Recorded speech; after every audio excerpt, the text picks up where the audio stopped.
the issue of this COVID pandemic, the upsurge of it, actually worries me so much, and it saddens my heart. This disease, we know its implications last year.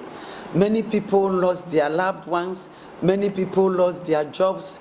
We were confined, those of us in Accra and Kumasi, at a semi-lockdown, and we know the implications, how the government has to spend millions of Ghana cedis to provide food for the vulnerable, but even in the long run, the vulnerable couldn't get this food. Is the young, energetic ones who scrambled for the food. So we don't have to go back to this negative experience in our nation. So I'm therefore appealing to everyone. We don't have to sit down for the police or the military to enforce us to put on the face masks. We know that what we can do to save lives, why wouldn't we do it? We should save life. Life is one, except that we don't want to live in Ghana. So I don't want to see people roaming about till they are punished before they do the right thing. And when I talk of punishment, the greatest sadness to me this morning is when members of parliament are frustrating the honorable speaker. You know you will have tested positive. Please stay at home. You can work from home to the parliament house. What is the big deal about this? Why can't you stay at home? And you want to infect other people with this disease when you know it can kill them. Maybe you are asymptomatic. Somebody will have it and may die. Look at the prominent people who are dying a few weeks ago. So many people have died in the villages, they couldn't get to the hospitals. So the death of COVID-19, I don't think the record we have is the absolute record. Please, and those of you who have not gone to test, what's your problem? You are setting goals for us, leadership by example.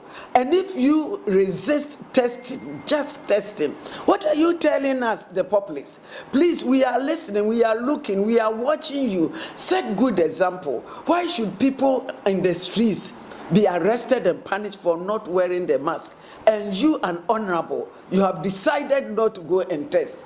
I don't agree with you. Please, if you hear me, go and test so that the whole country, we will know that you are a good leader. I'm also appealing to everyone. We are thinking of the way forward. The way forward is only to follow the protocols. Yesterday, I listened to Catherine O'Brien from World Health Organization, and she told me that, from what she said from World Health Organization, I learned that the vaccines, they cannot guarantee how long it can protect anybody. Again, they cannot guarantee whether when you have the vaccine, you cannot be infected again. Again, they cannot guarantee if when you have the vaccine, you cannot also infect another person. He says all these, they are now researching on them. Don't let us put our hope and trust on the vaccine, and because of vaccine, we want to do whatever we want to do. Even the president said they want to bring the vaccine for food and drugs to test the vaccine in March and in June and so on. Vaccine is not the answer. Going through the protocols, that will save us. Washing your hands. Is it a big thing? Is it a big deal just to wash your hand? Sanitize your hand. Put on a face mask. Some countries have obeyed and complied, and we don't hear of COVID in those countries. Why can't we also comply and we want to be arrested and punished? I'm also saying that the punishment given to those who are arrested is not real. How do you expect somebody to pay 12,000 Ghana cedis because of failure to wear the face mask? That person may not get the money. I saw on one of the TV news, those who have been arrested in Accra for failure to wear the mask, they have crowded, no social distancing. So if one person was even positive, that person was going to transfer the COVID to every child or all the colleagues who have been arrested. So let us think of all these measures that will help us to do away with COVID. Please let us do that. Some parents are agitating that Schools that COVID has been reported, they should let the school children go back home. I don't agree with them. The child left home without COVID. He's going to contract COVID. When we ask all these children to go back home, they are rather going to infect many people in their families. So it is better that the GES is confining them, and they have promised us that they will give them the absolute care and treatment. Let us all pray and support them rather than to let them loose to come home and spread the diseases. Others are also agitating that they should close KG to primary school. When is this COVID leaving us? Once we don't have any idea about when we will be COVID free, I don't think it's proper we allow them to go and stay at home. My grandchildren from UK paid a visit. They are having their normal classes on the computer. Ghana, how many places do we have the network? If they should go home and we want to have distance learning, how many of these children will benefit? How many of them will the parents supervise them? Every parent goes out with the phone, so the children may not even get access to the TV, even the phone, to learn at home. So let us make the effort to drive COVID away. Let us make the effort, the little we can do, to wear the face masks, to wash our hands, to keep to the social distancing. This is nothing to write home about. Let us keep on that so that we will be free to live our normal lives. Thank you. Stakeholders of education, this is time they should think about online tuition, so that whether you are in daycare, university, or wherever, you can stay at home anywhere you are and have your tuition all right. So it is time the government invests money so that education everywhere will be the same. Everybody could access lessons, everything on a platform, instead of the scarce idea of having contact face-to-face because of COVID. This COVID, even World Health Organization is saying they don't know when COVID will leave the world. So with this future threat, it is better the government begins to have policy so that distance learning or online learning will become the order of the day in our nation, and this is going to help everybody.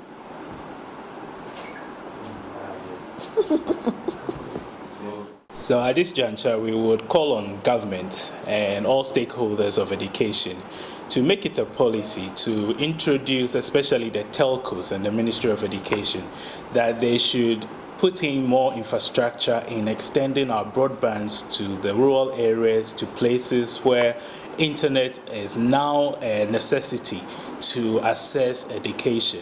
Governments can also make it a policy to start introducing laptops and tablets and even smartphones to our villages to encourage our students and people who can access education via this technology. When there's a deliberate effort to introduce technology into our villages and cities, we would also combat the necessity to be together in the face-to-face, thereby reducing the spread of COVID. If you look at the universities now, we have thousands and thousands culminating in single places, and the isolation areas are already full even before lesson starts. So with an online platform necessitated by the availability of internet services, technology products like laptops and computers, it will be a good starting point for us to have working online platforms where tutors themselves can also teach. And talking about tutors, it will also be a great idea for us to change our instructional design, our pedagogy, so that we just don't transpose what we are teaching face-to-face to online. It is completely different. We have to engage the students on the online platforms, and we have to measure their social and emotional participation. Hence, our lecturers and anybody who is engaged in teaching and lecturing, it is also your duty to rethink how you teach, to rethink how you can engage your students. It is even great to even rethink how you set your exams. we have all been using the banking model where people can just come, chew, pass, and just go away. It is time that we now set questions which will get people to be thinking, get people to communicate, get people to be creative, and also get people to collaborate. And these are the 4 C's which we need in this 21st world that we live in. There's the possibility, or there are capabilities where classes can be constructed on the teams, whereby tutors know exactly how many students are expected in the class. So if a student is not there, you already know who did not attend the class. They can be followed up, assignments are given, you can track their progress, and then, like I was saying, our social and emotional engagement online should be paramount. Our lecturers should be now very much engaging. They should be constantly in emails or WhatsApps to their team, so that they are able, because this is a totally different world. It is very different from our face-to-face, and therefore our lecturers should be making themselves available. Countries that are practicing these things, that is the major change in the way tutors engage with students, because tutors have to now avail themselves at specific times, obviously,